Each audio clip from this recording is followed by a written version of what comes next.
जय माता जी। नमस्कार, प्रणाम, हर हर महादेव। उम्मीद है, आशा है कैसे होंगे क्या पूछें, मालूम नहीं है, सामने से तो देख नहीं सकते, लेकिन महसूस ज़रूर कर सकते हैं, प्रार्थना ज़रूर कर सकते हैं और ऐसा करने में पीछे तो ज़रूर नहीं हटेंगे। तो उम्मीद है और विश्वास है अपने-अपने घरों में अच्छे होंगे। महादेव से आग्रह है, प्रार्थना करती हूँ कि जो जहाँ रहे सुखी और संपन्न अपने परिवार के साथ सदा खुशहाल और स्वस्थ जीवन यापन करें। भगवान सद्बुद्धि दें और हर सद्मार्ग को अपना कर अपने कर्म को पूरा करें और पुण्यों की प्राप्ति करें। ये आशीर्वाद आपको फ्री में मिल रहा है, इसलिए कृपया करके चैनल पेज पे लाइक ज़रूर कर लें और एक अच्छे ज्ञान के साथ जो बिल्कुल ट्रेंडिंग में है, अभी आपको चाहिए और पूरी जानकारी नहीं है। लोग सावन मास में सोचते हैं, सावन का पवित्र महीना है, सोचते हैं क्या करें क्या नहीं करें। इसलिए थोड़ा-सा जुकाम की भी शिकायत हो गई है, तो मेरा तो यही हाल है, पर मैं आप लोगों के बिना भी नहीं रह सकती हूँ। जैसे मेरा सारा काम होता है, मैं इस काम को भी अपनी बखूबी निभाना जानती हूँ, तो करती हूँ। कोई त्रुटि हो तो क्षमा करें और कमेंट में ज़रूर बताएँ कि मेरा वीडियो कैसा लगता है आपको? ये ज्ञान कैसा लगता है? काम आता भी है कि नहीं? और खुद को सुनने में या आपको सुनने में कैसा लगता है? या शेयर करके भी पूछ सकते हैं अपने घर परिवार। मेरा एक मोटो है कि आप अपने घर परिवार बाल बच्चों के साथ पढ़ाई से लेकर और ज़रूरत की हर चीज़ और सफलता के मार्ग तक आपके पूर्ण प्राप्ति तक यानी जन्म से लेके मृत्यु तक की जो जानकारियाँ होती हैं पूरी दे पाऊँ। कोशिश करूँगी, भगवान की कृपा रही तो ऐसा ज़रूर होगा। तो और विश्वास है कि होगा। तो चलिए सबसे पहले स्वागत है हमारे चैनल ज्ञान की बात विद अर्चना चिंतामणि। मैं अर्चना तिवारी तहे दिल से आप लोगों का शुक्रिया करती हूँ। आगे बढ़ाएँ पूरा प्रयास करती हूँ और आप लोगों का भी फ़र्ज़ बनता है कि एक कमेंट के माध्यम से और लाइक के माध्यम से मुझे भी बताएँ कि आप लोगों को वीडियो कैसा लगता है, किस हिसाब का आपको ज्ञान चाहिए, किस प्रकार का। मैं उस पे भी कोशिश करूँगी कि पूरा कर पाऊँ। तो चलिए सबसे पहले जानते हैं ज़रूरत की चीज़ें। सावन मास में क्या करें, क्या नहीं करें? सबसे पहला ज़रूरी कि सावन का महीना क्यों मनाया जाता है, इस बात को जानेंगे। फिर आपको बताएँगे कि सावन के महीने में क्या करें और क्या नहीं करें।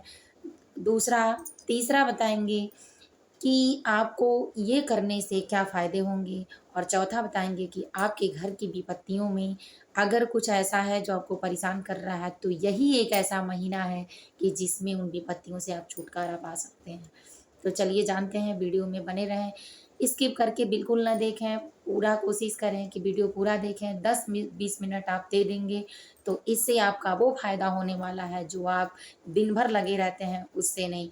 इसीलिए अगर आपके पास टाइम हो तो अच्छी चीज़ों को देखिए कि जो आपके ज़रूरत के लिए पूरे जीवन में हर साल, हर मिनट और हर घंटे पे काम आए।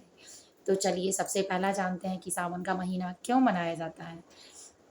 सावन का महीना जब समुद्र मंथन हुआ था, तो समुद्र मंथन के समय आपको भी पता होगा, आपने शिव पुराण महाकथा अगर सुनी होगी, रामायण गीता सुना होगा, महाभारत के कुछ पंक्तियाँ सुनी होगी, यहाँ तक कि कोई वेद और पुराण भी सुना होगा भागवत के माध्यम से, तो ये आपको ज़रूर पता होगा कि समुद्र मंथन से विष निकला था।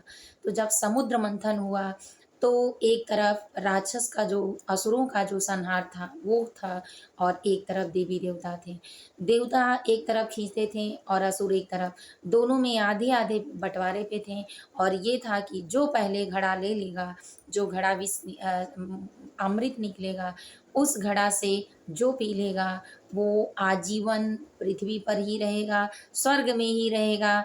मतलब जो भी विकास होगा पृथ्वी का, स्वर्ग का, वो सब उसके हाथ में होगा और वो सुरक्षित रहेगा, कब अमर हो जाएगा, कभी उसकी मृत्यु नहीं होगी, आजीवन जीवित रहेगा। बड़ा संकट में सभी लोग पड़े, पूरे देवी देवता, इंद्रदेव, भगवान विष्णु, ब्रह्मा जी, माता सरस्वती, लक्ष्मी, उमा महेश्वर, सब एक वो मंथन था, एक दूसरा मंथन दिमाग का था।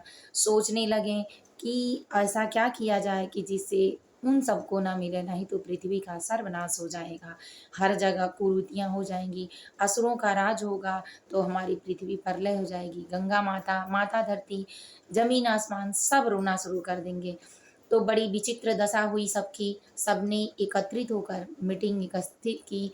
फिर मीटिंग में व्यवस्थित तरीके से बात हुई, तो ये हुआ कि जो विष निकलेगा वो कौन पिएगा और अमृत कैसे मिलेगा, और अगर अमृत जैसे घड़े में विष को नहीं रखा जाए, असुर भी मरेंगे। क्योंकि जो सीधे-साधे लोग होते हैं, अच्छे होते हैं, उनको पाप भी करने में डर होता है। सेम आध्यात्मिक चीज़ें होती हैं, उसी तरह भगवान को भी इस बात से डर था कि असुरों का बिना कारण अगर मृत्यु दिया जाएगा तो हम पर पाप आएगा। तो पाप का बोझ लगभग वो आदमी ढोना चाहता है या ढोता है कि जो पाप का ही भागीदारी होता है। पुण्य का आदमी, अध्यात्म का आदमी, सात्विक आदमी, भागवत करने वाला आदमी, भागवत चिंतन में, भागवत मार्ग में रहने वाला आदमी कभी नहीं ऐसा कर सकता कि बिना किसी गलती को किसी का सज़ा स्वीकार करें या दें या उसमें शामिल हो जाएँ। क्योंकि मारने वाला और बचाने वाला अलग-अलग होता है। लेकिन अगर पुण्य कर्म है तो उसमें आप साथ रहते हैं तो जो करता है उसी को मिलता है। लेकिन पाप कर्म में 5 लोग अगर हैं और कर्ता एक है तो पाँचों को बराबर-बराबर हिस्से में भागीदारी होता है। इसीलिए मारने वाला ही नहीं बड़ा होता, जो झूठ बोलकर ले आता मारने के लिए, जो साथ में खड़ा होकर मरवाता, जो साथ को छिपा लेता, वो सब भागीदारी होते हैं। तो ये सारी चीज़ें हुई, धर्म का यही रीति है। तो भगवान शंकर को ही चुना गया कि विष को, वही उनके अंदर ताकत है।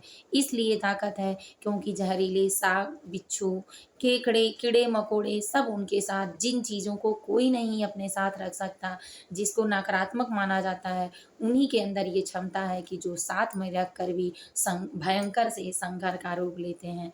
तो चलिए, अनेक रूपों में शंकर भगवान का रूप 21 अवतारों में हमारे चैनल पे मिलेगा आपको। हर दिन एक नया वीडियो मिलेगा उनकी कहानियों के साथ और सत्य वचन, सत्य ज्ञान के साथ, आध्यात्मिक ज्ञान के साथ। तो इन्हीं चीज़ों को जानेंगे। तो भगवान शंकर को चुना गया और सारी प्रक्रिया जिस तरह से एक घर को बनाने में मुखिया का चलता है, वही घर बनाने के लिए, देवी-देवताओं को अस्थिर करने के लिए, पृथ्वी और स्वर्ग लोक को अस्थिर, पाताल लोक को करने के लिए भगवान शंकर को चुना गया। भगवान शंकर ने ही विष को पिया, जब समुद्र मंथन में विष निकलने लगा, ऊपर आया, तो वो विष आते ही विष को निकाल कर भगवान शंकर पी गए और किसी ने जाना ही नहीं।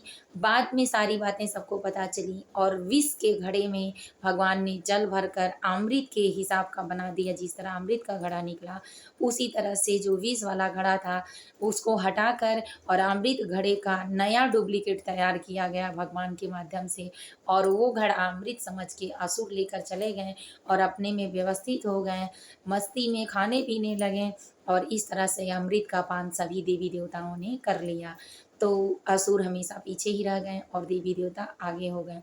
कभी-कभी झूठ बोलने से अगर सत्य जीतता है और सत्य सलामत रहता है तो बोलना चाहिए, उसमें कोई पाप नहीं होता है। जिस तरह झूठ बोलने से किसी अनजान का फांसी लगने से सज़ा कम हो जाए या बच जाए तो आपका कोई झूठ नहीं है, धर्म ही होता है।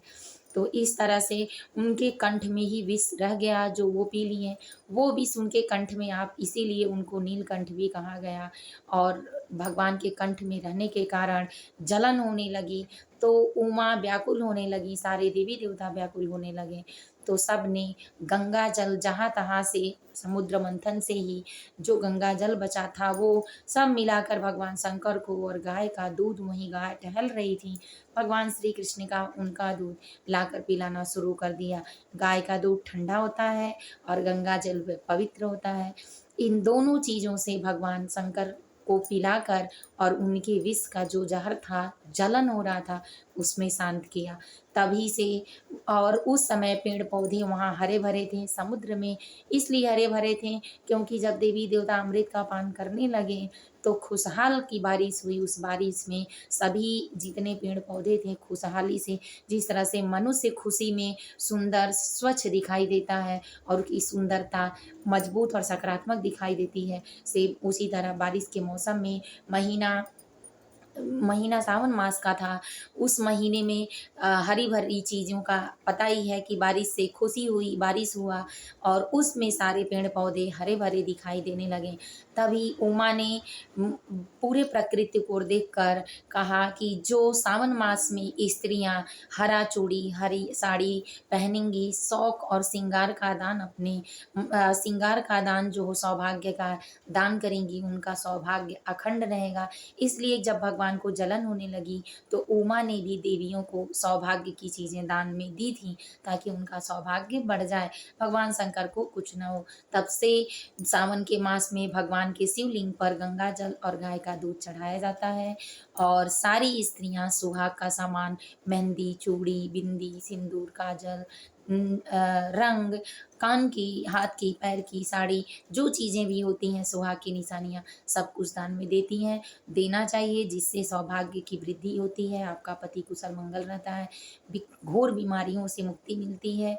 इस तरह से करके भगवान शंकर को प्रसन्न करते हैं सभी लोग और उस तरह से विष पिए हुए जो थे वो ठंडा हो जाते हैं। और जब किसी को भी आप संतुष्ट करते हैं, राहत देते हैं किसी चीज़ से, तो आपको पूर्ण फल की प्राप्ति होती है और वो पूर्ण फल आपको आशीर्वाद के रूप में फलता है।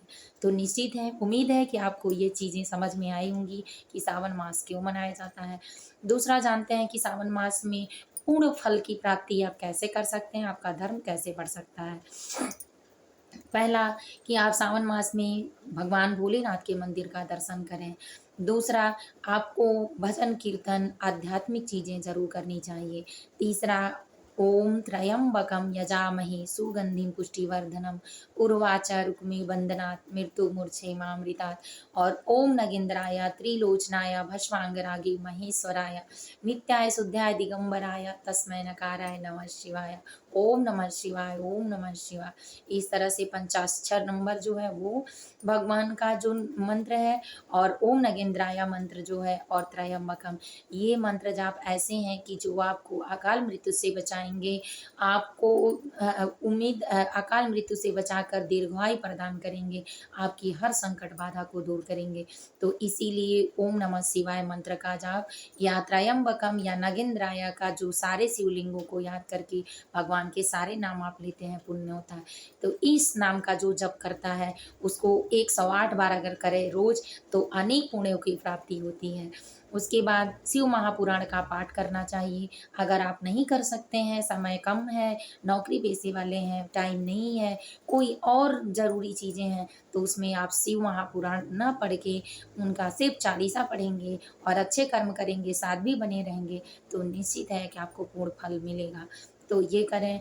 दान पुण्य में आपको गाय का दूध, गंगा जल ज़रूर दान करना चाहिए। जो लोग लें, जो आपके साथ व्यवस्थित हो, जा सावन मास में भगवान भोलेनाथ को शहद, घी, दूध जो आपके पास व्यवस्था हो, कोई अगर लेता है तो दे के चढ़वाएँ, पुण्य कर्म करें, बेल का पत्र भगवान को चढ़ाएँ, श्रद्धा के साथ भजन कीर्तन करें, धूप बत्ती उनके ऊपर बिल्कुल न लगाएँ।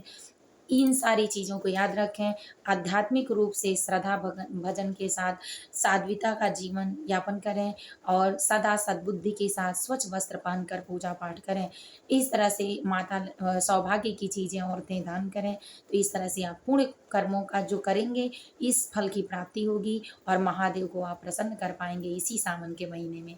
अब तीसरा जानते हैं, तीसरा प्रश्न मेरा था कि आपको अपने घर की विपत्तियों से, नकारात्मक चीज़ों से जो ऊर्जा है, उससे या आपको जो परेशान करते हैं आपके दुश्मन, उससे कैसे छुटकारा पाएँगे? तो सबसे पहले जानते हैं कि आपके घर में अगर नकारात्मक ऊर्जा है, तो भगवान भोलेनाथ का रुद्राभिषेक अपने घर में कराएँ। अनेक बीमारियों से बचने के लिए, आर्थिक तंगी से बचने के लिए, पितृ दोष से बचने के लिए, तो ये सारी चीज़ें आपके घर में हैं, तो किसी अच्छे होनहार पंडित से सलाह लें और उनसे पूछ कर ही उसके हिसाब से कराएँ। हिसाब से कराने का मतलब, जैसे भगवान आपके घर में अगर आर्थिक तंगी है, पैसे की कमी है, बीमारियाँ हैं, तो शहद से, दूध, दही से, घी से और बेलपत्र जो 108-21 जो चढ़ाते हैं लोग, उससे भगवान का नाम लेकर। अगर आप अपने दुश्मन से परेशान हैं तो सरसों के तेल से रुद्राभिषेक कराया जाता है। तो इस तरह से आप अपनी परेशानी आप अपने घर का अपने स्वयं जानेंगे।